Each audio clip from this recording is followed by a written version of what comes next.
اس کے اندر بیٹھ کے جب وہ فضا میں بلند ہونے لگتا ہے تو پھر ایک دوسرے نماندے نے بھئی اللہ دی قدرت ہی جے.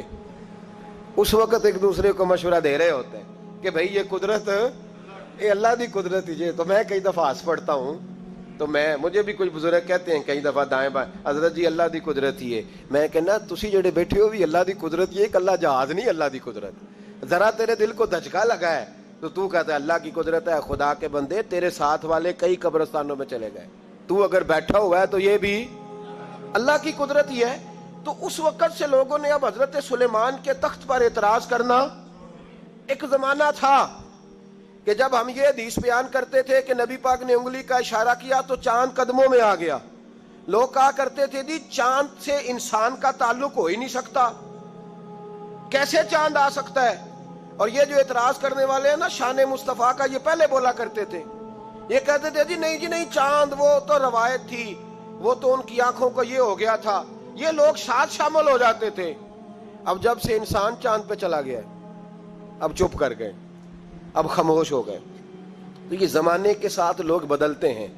اگر نہیں بدلے تو صحابہ کے عقیدے نہیں بدلے, اگر نہیں بدلی تو داتا علی اجمیری کی بات نہیں بدلی, اگر نہیں بدلے تو خواجہ اجمیری نہیں بدلے, اور آج کے زمانے میں اگر نہیں بدلے تو بریلی کے امام احمد رضا فاضل بریلوی نہیں بدلے.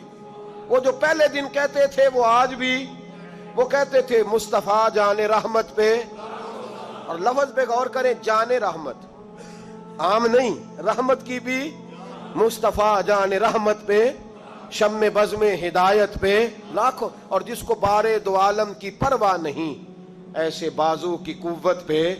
اور پھر فرمانے لگے کس کو دیکھا یہ موسیٰ سے پوچھے کوئی, کہنے لگے ان سے پوچھ یہ کام کتنا مشکل ہے. کس کو دیکھا یہ موسیٰ سے پوچھے کوئی. تو بھائی آنکھ والوں کی ہمت پہ, بولے تو صحیح, آنکھ والوں کی ہمت پہ. فرمانے لگے یہ تو میرے محبوب کی ہمت ہے. تجلی دیکھنے سے حضرت موسیٰ بے ہوش ہوتے ہیں. تو یہ عقل کے گھوڑے دوڑانے والے لوگ بڑی جلدی تھک جاتے ہیں, لیکن جنہوں نے اپنے ایمان کی بنیاد رسول اللہ کی عزت پہ رکھی ہوئی ہے, اور جنہوں نے اپنے, آج ہمارا یہ بہت بڑا المیہ ہے, بات آ گئی ہے تو میں ایک پہلو اور بھی ڈسکس کر دوں آپ کے ساتھ. یہ المیہ ہے. لوگ ہمیں کہتے ہیں کہ دین کا کام کرنا ہے تو جیب دیکھ کے کرو. رب ہمیں کہتا ہے کہ جو تمہاری جیب میں ہے وہ تو چند آنے ہیں, اور تمہارے رب کے پاس خزانے ہیں. تم غیبی طاقتوں پہ, ہمیں لوگ کہتے ہیں کہ اسلحہ دیکھ کے, بندے دیکھ کے جہاد کرو, اور رب قرآن میں کہتا ہے وَلَقَدْ نَصَرَكُمُ اللَّهُ بِبَدْرٍ وَأَنْتُمْ أَذِلَّةٌ. فرمایا تم تو کمزور تھے بدر میں, وہ جو تمہاری مدد آئی تھی وہ تمہارے رب نے فرمائی تھی. اللہ مدد فرماتا ہے امت مسلمہ, لیکن ہمارا حکمران ڈرتا ہے, صلح کر لیتا ہے, بھاگ کے جاتا ہے, ان کے ساتھ مل جاتا ہے. انہیں اصل میں ان غیبی طاقتوں پر, ان خدائی قوتوں پر, ان قدرتوں پر یقین, اس لیے کہتا ہے نہیں میری عقل میں نہیں آتی. ہمارے ہاں تو غوث اعظم کی کرامت لوگ بیان کرتے ہیں تو شرم کر کر کے بیان کرتے ہیں. کیسے ہو سکتا ہے؟ میں نے کہا تھا اس وقت بھی, ربیع الثانی میں بھی حضرت غوث اعظم رضی اللہ تعالیٰ عنہ سبق پڑھاتے پڑھاتے ہاتھ آگے کیا پھر پیچھے کر لیا, تو آپ کے شاگرد کہتے ہیں سارا بھیگ گیا ہاتھ. تھوڑی دیر کے بعد ہم نے پوچھا حضور یہ کیا تھا؟ فرمایا سبق پڑھو, تمہارے والی بات نہیں. چند منٹ گزرے, کچھ لوگ آ گئے, ہم نے ان سے پوچھا تم کیسے آئے ہو, تم تو بحری سفر پہ تھے. کہنے لگے ڈوبنے لگی تھی کشتی, ڈوبنے لگی تھی. ہم مرید تھے غوث پاک کے, ہم مرید تھے, تو ہم نے پکارا ہے تو ایک ہاتھ برآمد ہوا ہے, اس نے ہمیں بچا لیا ہے. سنی کو بھی شرم آتی ہے یہ بات کرتے, یہ کیسے ہو سکتا ہے؟ غوث پاک سبق بھی پڑھا رہے تھے, وہاں بھی تھے. مجھے بھی لوگ روک کے پوچھتے ہیں جناب یہ کیسے ہے, تو میں نے کہا یہ اس لیے تو نے پوچھا ہے کہ تو نے قرآن پاک نہیں پڑھا.